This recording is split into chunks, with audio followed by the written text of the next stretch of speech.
Hello and welcome to this week's episode of Out and About in the UK. Coming up on today's show, we'll be at the Leydon Gallery as part of the Yeats 2015 celebrations. And we attended a charity rugby match hosted by Finsbury Park Rugby Club. But first we met a gathering of Mayo people for the annual Ballycroy reunion. So Breach, we're here in Conway's 3 in North London for the Ballycroy reunion. It's been going for quite a few years. Started off in 1972 by two ladies from Ballycroy, Mary Cormack and Mary Brown and Phil Sullivan. It was £1 to get in, and it was held in the Irish Centre in Camden Town. And I lived in Cambridge at the time, and I came down on a bus with Nellie Campbell. She's here tonight, and the Corrigans and the Caseys and my brother John and Teresa, and a crowd of us came, and they still come every year. Willie, a great night here in Conway's 3. Yeah, it's a wonderful night. It always is a very good night at the Ballycroy reunion. It's one of the oldest reunions in Britain, in Great Britain. It's been going on for about 45 years, I think. I come every year to support it. My mother comes from Ballycroy, and they're a very warm, friendly people, and they're lovely to be among. So it's a joy being here and a pleasure. And I go to visit my relations in Ballycroy when I go home to Ireland, and they're always so nice and kind when you meet them. And Sonia, you've been going back to Ballycroy, back to North Mayo as well with Willie for many years too. Yes, I certainly do, because my mother and her family are actually from there. So I've been going there since I was a very young child. And Christopher, my son, is actually doing the same as what I do, so which is wonderful. The Irish scene here, Willie, there's a great scene here in London and in North London in particular. Well, it is, yeah. It's nice to have functions like this, how you meet people you haven't seen for a long time. There's a lot of people from Ireland here tonight, from Cambridge, the town from Ballycroy, and it's great to meet them. To meet people you haven't met for a long, long time. And Breach, for the benefit of the viewers that might be familiar with Ballycroy, tell us a little bit about it. Oh, Ballycroy, maybe I'm biased, but I think it's one of the most beautiful places in the world to me. And I will never forget it, where I come from. It's in County Mayo. And my children went back on holiday once they were babies, and they still go back. In fact, one of my daughters got married there last October. And second generation Irish, like your kids, Ireland is a very big part of their lives, isn't it? Oh yes, oh definitely. And the reunions now, it's youngsters that are joining, the committee. And I hope, and I know it will continue forever. I'm second generation Irish, born and bred in Kingsbury, just about a mile away from this pub right now. 34 years old. Both my parents are from Mayo. My father's from Ballycroy and my mother's from Balmullet. So yeah, and I've born and raised around here, but I've always kind of been aware of kind of the Irish heritage here in North London. Your Ballycroy heritage, it means a lot to you? It does indeed, yeah. I think, I guess like many people like myself from North London, second generation Irish, you spend your younger years growing up, going back every summer over to Ireland, spend your summer holidays over there, being really close to kind of the Irish connections. But once you hit your kind of 20s, you kind of lose a bit of that. So I think it's quite important for me to come back to events like here today to kind of keep that connection going strong. Irish heritage, Irish culture, it's very much alive here within second generation people here in London. Yeah, it's huge. I mean, it never leaves you, I guess. You kind of, went to school in North London, to a Catholic school, so full of kind of Irish and Italian. You kind of grow up going to places like Ashton's and the Claddagh, so it's kind of part and parcel of who you are. I guess you lose a little bit when you go to work and you go to university and stuff, but it's alive and thriving. And I guess in the last 10 years or so, it's probably come back again slightly. I guess with the immigration from 2009, there's been an influx of more of Irish people as well. I live in Clapham now as well, so you can tell there's the second generation Irish, or the more Irish again in North London or London in general. So yeah, definitely. Associations like this do a lot of good work in the community, and they bring everyone together. It's not a fundraising event as such. We do help out. We did help out the church in Ireland, the community centre, and we have some money if anyone ever needs it for an emergency. but it's mainly years ago it started off. It was like we can always make time to go to a funeral or a wedding, but one day in the year when the people from Ballycroy and their friends can get together. And I think years ago people were lost when they came to England, and if they knew somebody, it was a way of communicating, and nobody had any telephones or whatever 44 years ago to ring up and say, to get a room. Thank God now everybody is educated. Nellie, you've come all the way down from Cambridge for tonight. Tell us about the Irish scene up in your neck of the woods. Oh, it's very good in Cambridge. We have an Irish club there, and we support everything that goes on, especially for the Ballycroy people. And all the young ones come and stops at the club, and we get them acquainted, get them jobs, and look out for them. A lot has come over because of the no work in Ireland, and there is 18 and 19 and 20-year-olds come to Cambridge in the last 3 months even, and I give them accommodation once they come over until they get a job, and they're all working now. We have supported the Ballycroy reunion since it started, and we've come every year since. Is there anyone back in Ballycroy you'd like to say hello to? I have an aunt, Katie, and her family, and my sister Nora from Ballina. She's working there now, and lots of friends and family. Michael, you've come up from Croydon, you've come up here to North London for the reunion. A great night. Yes, a great night tonight, a nice crowd. We've got a nice bit of music, and hopefully there'll be a few more come in after a while and things will go well. Michael, tell us about your life. You originally came to Cambridge from Ballycroy. I came to Cambridge in 1968. I was here for my 17th birthday. Went on from Cambridge to Norwich, started with a company that done gas, and went to a CITB place and got all my certificates, and was on gas for over 20 years, and then I went on to doing water. Always come to the Ballycroy reunion. I've only ever missed one. And Mayo is a very strong community here in London. Quite a few of them here tonight. Yes, well, Mayo was a big county, so they didn't have any televisions when they were young, so there was a big families nearly in every house. So obviously the land was poor, the farms weren't good, so they had to go to whatever, England, Chicago, New Zealand even, so anywhere to get a living really. And next year is a big year for the association, another massive reunion. Yes, 45th next year. We're hoping for a nice sit-down meal in a hotel somewhere, and a good few coming over from Ireland, and that's what it's all about. It's people like come in tonight from, say, Nottingham, Basingstoke, different places, people you went to school with, and they're here tonight, and we have a good night, make a few quid, give a few quid to the priest, and send the rest back to the old people in Ballycroy to have a nice bit of salmon around the Christmas time and a free night out, and come and brought up in taxis and brought home in taxis, and people in the community, and they're looked after. Tom, a great night here, I'm sure you'll agree. Oh yeah, lovely, yeah, it's lovely. I always come to the Ballycroy reunion, yeah. Next year it's our 45th year and that, but it's fantastic and that. It's lovely to catch up with everybody and that, And I got to hand it to the committee and that, Bridge and Martin and everybody that organises this and that, because everybody's got so many, such hectic lifestyles and that, but you don't see them from one end of the year to the other and that. And that's people you went to school with and that, but it's nice to catch up once a year and have a beer and have a chat. And Tom, you came from Ballycroy, in what year? Well, I come over to the UK in the 70s and that, I was young and that, I was 18 and that, But we had to in them days, Ian, and that, because let's say from Ballycroy to Castlebar, you wouldn't get a job and that. That was the way it was. I know things have changed over the years now and that, and it's a lot better now and that. I know we went through a bad recession in Ireland and that, but things are a lot better, and they're turning a corner now and that. And the Irish people that came over here throughout the decades have made a great contribution back home.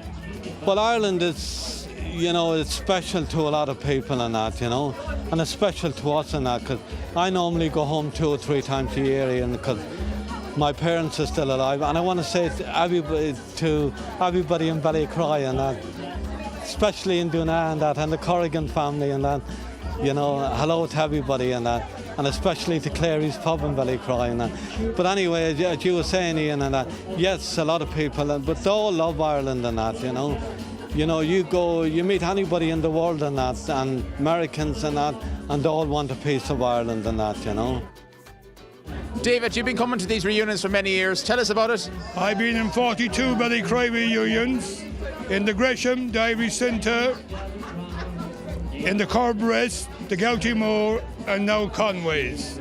I've only ever missed 2 out of the 44. I started going with Mary Sweeney, and Mrs. McCormick started the Ballycroy reunions. And it's always been a great association to come to, and I'm proud to be a Ballycroy man. Although I was born in Australia, I'm still class myself as Ballycroy. I've always enjoyed meeting all the Mayo people, especially the Ballycroy people, because to me, we're all, well, from where we come from, we're a very close internet people. Like, my cousins come up from Cambridge every year, and it's always lovely to meet them here every year, and even the rest of the Cambridge crowd. And next year, as you mentioned earlier on, you're celebrating the big birthday. Is there going to be any special plans? Yes, the 45th. We're not sure where we'll have it yet. Maybe the Crown Morden and Cricklewoods, if not Wembley. We're going to have a good look. And the following year, we're hoping to go to Cleveland. We'll have our own one here in London, but we're going to go to Cleveland because they come from all over the world to the one in London, especially for the big event now next year. What a great night there for the Ballycroy natives, and we look forward to an even bigger celebration next year. We're going to take a break right now, but do come back to us for the second half of the show.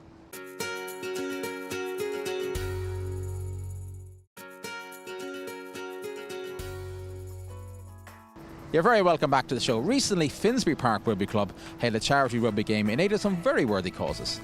Diana went along to find out more. You actually set up the Finsbury Park Rugby Football Club. So can you tell me a little bit about that and why you decided to do it? Yeah, well, I work for a local charity in Islington called the Access to Sports Project, and we work in Hackney and Haringey and Islington, and one of the things they provide is free sports for kids in the community, and they didn't provide rugby, and me being a big rugby man, I decided to want to take that on and to try and get more kids in the area into rugby. It's a hard battle getting football kids into rugby, but while I was training kids in Finsbury Park, I had a lot of adults coming up to me asking me if we got an adults team, so I decided sent a load of guys down to Hackney and Haringey because they're the nearest adults team, and noticed I turned about 10 lads away, so I thought I'll see what happens if I set up a adults training session. Started off that on an October night in Highbury Fields on an AstroTurf with lights, and started off about 10 lads, a few guys I knew from my old club, and then it just kind of grew from there. And then when we went back into Finsbury Park, when the light came, a lot more guys just turned up, and we had a brilliant start to the pre-season. This season we had extra 35 guys come down and join the club, so it's just continuously starting to grow and grow. Tell me about the Finsbury Park team. How long have you been playing with them? I've been playing since there was about 6 of us on an AstroTurf pitch about 3 years ago. So every year we've probably doubled or tripled, and now we've got our own grounds here at Downhill. So we're steadily building, going up through the leagues, and yeah, it's a good team, good bunch of community lads. Today obviously was a friendly and it was all for charity. So what charities were you playing for? It was Cancer Research UK and Motor Neuron Disease. So Eamon, who arranged the game, they're a big part of his kind of life, and it's not the first event we've done for them, but we're more than happy to get supporting these guys any chance we can. Well, today is basically, I suppose, is in aid of 2 fantastic UK charities, Cancer Research UK and MNDA, which is Motor Neuron. And how it came about, it's an organisation I work for called the Rugby Business Network. My colleague in France, Windsor, said, we're coming here as part of the World Cup, a few ex-internationals. Do you want a game? I said, the lads love that. I said, do you mind doing it for these 2 charities? They said, no, great, let's go ahead and do it. So it's been really good. Fantastic turnout. Shame about the result from Finsbury Park's point of view, but at the end of the day, you know, it was a good run around to get a play against a few legends, well-drilled side, and raise a few quid for charity, so it's all good, really.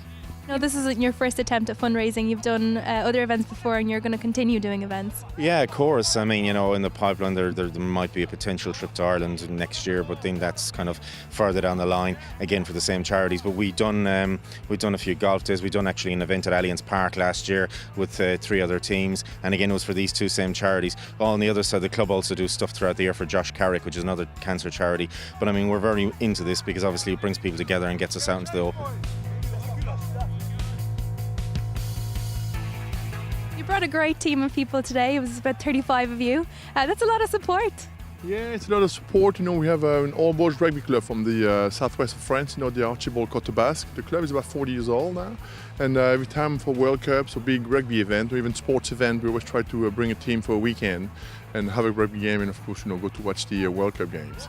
Your own personal career highlights, do you have any? What would be your top 3 highlights? Well, I think the top one, when we opened the 1999 World Cup in Lansdowne Road against Ireland, when played in '99. So I think that would be the highlight of the game, because there was a great build-up. At the time they had a great team. With Keith Woods was the captain, and we knew that we were up against a big team. It was the opening game, and everybody was watching them. So I would think that was the highlight of my rugby career, even though we lost.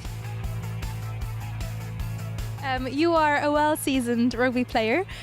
We saw you out there on the field in 2007 in the World Cup. Argentina came 3rd overall. What was your highlight of that whole campaign? Yeah, it was a very good World Cup for Argentina. After 2007, the rugby in Argentina growing up, because we finished 3rd in the war. And after that, now, today, we have a professional rugby in Argentina, 1 team. Next year is a Super 17, and that is very good for the rugby in Argentina. And now the team is good, play well, and we're looking forward for growing, with a professional and getting better. So Hugh, great game today. Unfortunately defeated though. Yeah, it wasn't ideal, but it was nice. They were all a good bunch of lads, good turnout. I think they brought 35 people, so it was a good spirited game and good to get a run out. Are you happy with the score? Obviously, the international team might have won by just a little bit. Yeah, there was a few little rule changes that we had to quickly adapt to. No contested scrums and no rucking as well, so that kind of threw a few of our lads off. But it was a good game. A few things to work on as well, but it was a good start. Richard, great game today. Congratulations on the win. Great fun, and I think we played against a great team. Very, what would I say? This very rugby spirit guys. I wanted to play the game and remember the balls, and I think we really enjoyed that. Well done there to Eamon Gallagher and all at Finsbury Park Rugby Club for hosting such a successful fundraising event. Next, we're going to change the focus from sport to art as we attend an exhibition inspired by the Yeats poem Sailing to Byzantium. Sailing to Byzantium is a synthesis of 3 exhibitions that happened in Beijing and Shanghai as part of Irish Wave 2015. And these exhibitions were a celebration of how artists in Ireland and in China responded to the poetry of W.B. Yeats. There are 19 artists in this particular exhibition, and they come from really across the globe, from Ireland, from the UK, from China, from Japan, from France. So we've got a really good mix. And it's great also to have the Irish Embassy behind tonight's event as well. Absolutely, and I think Ambassador Mulhall and his wife are genuinely interested in the arts, and this has created a very nice atmosphere for us as creatives to work within. That is no country for old men. The young in one of those arms, the birds in the trees, those dying generations at their song. It's wonderful this year. We've had so many events all over the world celebrating, commemorating Yeats's work and life's achievement. And it's great to be here this evening in a gallery where we have all of these artists from Ireland and from China who have been inspired in some way by the work of W.B. Yeats, and in particular by his great poem, Sailing to Byzantium. Whatever is begotten, born and dies, caught in that sensual music, all neglect, monuments of unaging intellect. From the moment I left Ireland, I started to realise how important Ireland, Yeats is as a kind of a representative of Ireland, as an ambassador for Ireland, as an interpreter of Ireland to the outside world. Because no matter where you go in the world, you will find people who are fans of the work of Yeats and our other great writers. And it does really give Ireland a profile in the world that we wouldn't have if we didn't have these great writers flying the flag for us in the world of literature. I got involved through Fionn Gunn, who'd been organising these Irish Wave projects between Ireland and China, I think for about 5 years. And I, in 2012, happened to see that she had a call out for artists to show in China, and I applied, and the relationship has continued happily since then. And tell us about the piece you have here tonight. Well, this piece is specifically with reference to Yeats's poem Sailing to Byzantium. Everybody here has taken had a different response to it. My piece is really responding to how he reflected on himself, on his old age, on the kind of temporal shift back and forwards that he was thinking about. So my little figure here is looking in a mirror, but there's no reflection, and yet it has eyes at the back of his head. So there's this sense of looking forward and looking back at the same time. These are just two works in my ongoing effort to give some form to my own spiritual journey, because the poem of Yeats in Sailing to Byzantium is really a metaphor for a journey of a spiritual search as well, I think. And I always I use materials and processes to articulate this for me.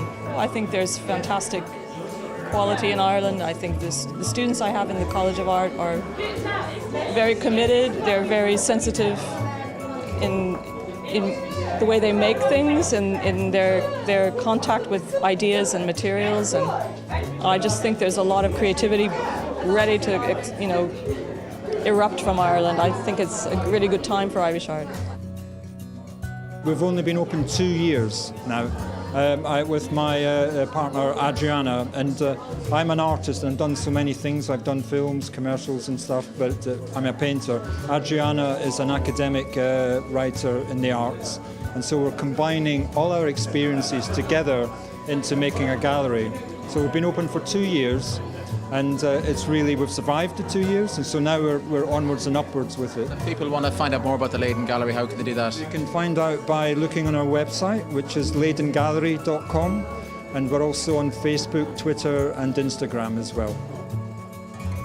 The plan is to bring this exhibition to Ireland, and so we hope that we will be able to find partners who can assist us with this. One of the plans is to take it to the West Cork Arts Centre in September 2016, and we're looking forward to hearing from other partners we've approached as well.